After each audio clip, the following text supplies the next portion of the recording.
Hey guys, this is a video to show you how to do the short answer questions from the FA6a quiz, so number 22 and number 23. We'll start with number 22, which is asking us to determine whether each of these products are in the aqueous or the solid phases, and then to determine whether or not the reaction occurs. Okay, so we'll do this first part first, determining if these products are aqueous or solid. Okay, when we are trying to determine if a compound is aqueous or solid, we have to use the solubility guidelines that are on your periodic table. So this first compound, sorry I wrote on it, but it's NH4 is my positive ion, and then I is my negative ion. Okay, NH4 is called ammonium. I can look that up on my polyatomic ion chart. And I, when it's negative, it's iodine, but when it's negative, it's called iodide. Okay, so I'm going to go to my solubility table. Let's see if I can get both of these in the frame here. Okay, and I'm going to look up ammonium and iodide in either this column or this column. Okay, so note that I'm not looking for them in the exceptions column. Okay, that's not where I look things up. I look them up in this column or in this column, and then I check the exceptions column, but I don't look them up here. Okay, so if I'm looking along, I see, okay, there's ammonium. Ammonium is in the column that says ions that form soluble compounds. Okay, so soluble means they're able to dissolve in water. So these things would be aqueous, okay, if they're in water. So here's ammonium. It is soluble, so that's aqueous, and there are no exceptions. So no matter what ammonium is with, it's always going to be aqueous if it's in water. So I don't have to look up iodine, right, even though it's right there, because I found ammonium. So I'm going to put an AQ right here. Okay, let's look up the next one. So we have calcium. And I'm writing the names here because, as you can see on the chart, they're listed by their name. So it's important that we know their names and not just the formulas. So calcium and OH is hydroxide. You can find that on your polyatomic ion table if you forgot. All right, so I'm going to look up calcium and I'm going to look up hydroxide again in this column and in this column. Okay, so I'm looking for calcium. It's not in that column. Let's look here. It's not in that column. And sometimes that happens. That's okay. That's why you have two ions there. You can look up the other one. So I look up hydroxide. Okay, there it is. So hydroxide is in the column that says ions that form insoluble compounds. So insoluble means it cannot dissolve in water, and that means that it's going to be a solid still when it's in water. Okay, so these things are going to be solid. But I have to check the exceptions column for hydroxide, and it says it normally forms an insoluble compound unless it's with an alkali metal, which it's not, calcium, which it is, okay? It is with calcium, so that means it's not going to do its normal thing. It's not going to be a solid like it normally is because calcium, when it's with it, is an exception. So instead of being a solid like it normally is, it's going to be aqueous. So here I will write AQ. All right, let's try this one. We've got magnesium carbonate. So I'm going to look up magnesium. I don't find it, so let's look up carbonate, CO3. Okay, there it is. Normally it forms a solid compound, but let's check the exceptions. Unless it's with an alkali metal, which it's with magnesium. Magnesium is not an alkali metal. There it is. Okay, so it's that exception doesn't apply, or with NH4. It's not with NH4. So there's not an exception for magnesium, so carbonate's going to do what it normally does, which is be insoluble or solid in water. So I'm going to put an S right there. Okay, the next one I have is lithium sulfide. Okay, I can look up either one of those. Well, there's lithium right there. It's an alkali metal. It says that it normally forms an aqueous compound or soluble compound, and there are no exceptions. So I know that this is going to be aqueous. Okay, now the other thing that this question asks us to do is to say if the reaction occurs or not. Okay, now these are both double replacement reactions because we have compound plus compound produces compound plus compound. And to determine if a double replacement reaction happens, what we need to remember is that if you have an aqueous compound plus an aqueous compound makes an aqueous compound plus an aqueous compound, that reaction does not occur. Because basically you have two things dissolved in water, and you produce these two things dissolved in water. And remember, when they're dissolved, the positive breaks apart from the negative. So really these things haven't come together to form anything new, and that's why we say that reaction does not happen. Now, we have another double replacement reaction where we started with one solid, and after the reaction we get another solid. And so yes, we say that reaction does happen. Okay, to summarize that, with double replacement reactions, if both products are aqueous, the reaction does not occur.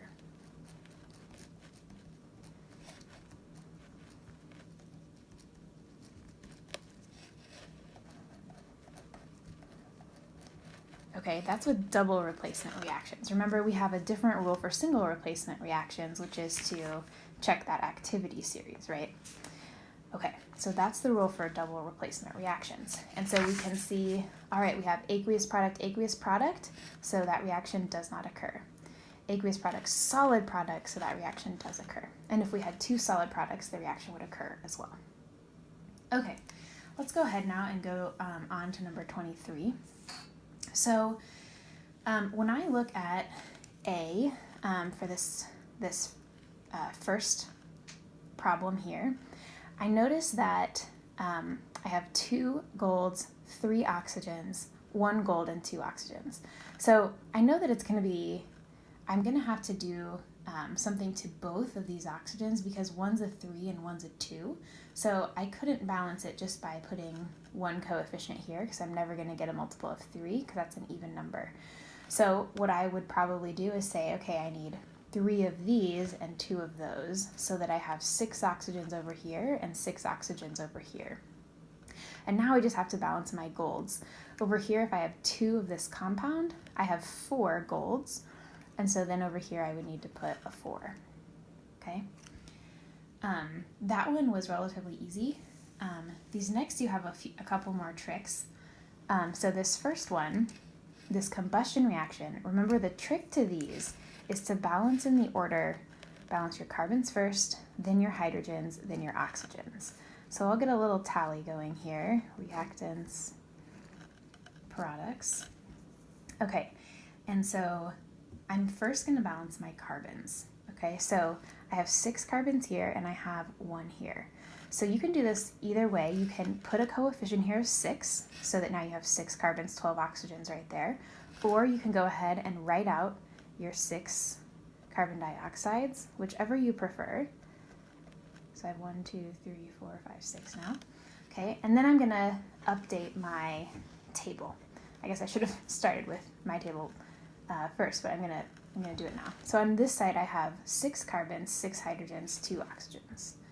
So I have 6, 6, and 2. Over here now I have 6 carbons, 12 oxygens here plus this oxygen, so 13. I said I had 6 carbons, and then I have 2 hydrogens. Okay, so I balanced my carbons. Now let's go on to my hydrogens. I have 6 on the left and only 2 here. I need to have 6 and 6, so I could either go like this, or I could just put the coefficient there of a 3, and then I'm going to update my table. So that changed the number of hydrogens on this side to 6, but it also changed the oxygens. I had 12 plus 3 now, so I have 15 oxygens now. Okay, so I've balanced my carbons, I've balanced my hydrogens, and now I need to balance my oxygens. Sometimes in a combustion reaction this will happen where you need to add oxygens to the reactant side, but you're supposed to be able to get an odd number of oxygens. Well, that's not possible because you have O2. So on this side you can have 2, 4, 6, 8, 10, 12, 14, 16 oxygens, but you can't have 15, right? And so if that happens, what you need to do is double all the coefficients that you have. Okay, so when something like this happens, you're going to double coefficients. Sorry, I'm trying to write with one hand while I hold my camera with the other. Okay. All right, so I'm going to make this a 2, this a 2, this a 12, and this a 6, and that's going to double all the numbers in my table. So now I have 12 and 12, still balanced, 12 and 12, still balanced, and now I have 4 and I have 30. Now I can balance this because if I have 30 oxygens over here, I can get 30 oxygens over here because it's an even number. And so I would need 15 O2s, because 15 times 2 is 30. And that's my balanced equation. Okay? I'm going to make another video that shows another practice problem like this if you want to try that. So look for that video as well. Okay. On this problem down here, I can see this is a double replacement reaction, compound plus compound equals compound plus compound. And the trick to this question is recognizing that you have hydroxide here as one ion, and you have hydrogen here as one ion, and then you have those come together as this product, H2O, but you can write that as HOH. 1 second here. We'll see if this helps hold the paper. Okay, so that way I can then write in my table, reactants products, I can show that I have calcium on both sides, I have hydrogen on both sides, I have hydroxide on both sides, and I have PO4 on both sides, okay? So I'm keeping my ions as their individual thing in the table, okay? So now sometimes it gets confusing on how to tally this because you have hydrogens by themselves as the plus ion and you have hydrogens in the hydroxides, and so you have to be careful how you count those. Okay, so let's do this together. So here we have a calcium, and we have 2 hydroxides. So those are hydrogens that are within the hydroxide, so I'm going to count that as 2 of these. Okay, notice I'm not putting it here. They're not hydrogens by themselves, they're hydroxides. Okay, then here I have 3 hydrogens. These are by themselves, they're not in hydroxides, so I put that there, and I have 1 phosphate. On the product side, I have 3 calciums, I have 2 phosphates, and then I have 1 hydrogen and 1 hydroxide within HOH, so 1 and 1. Okay, so let's start by balancing my phosphates. I want 1 more on my reactant side, so I'm going to put a 2 right here, or you could write it like this, H3PO4. And so this becomes a 2 phosphate, and then I have 6 hydrogens on this side now. Notice that I didn't change my number of hydroxides because those hydrogens are not in hydroxide ions, they're just by themselves. Okay, so now let's go ahead and balance our hydrogens. So I have 6 hydrogens over here, I need 6 over here. I'm going to put a 6 right here so that I get 6 hydrogens by themselves and 6 hydroxides. Okay, so now this will become 6, my hydroxides will become 6. Okay, so now let's go to calcium. I've got 3 over here, 1 over here. Let's make this a 3 so that now I have 3 over here. And my hydroxides, 3 times 2 is 6. Okay, so now I have balance on both sides. I will do another practice problem like this in my next video if you want to try another one like this.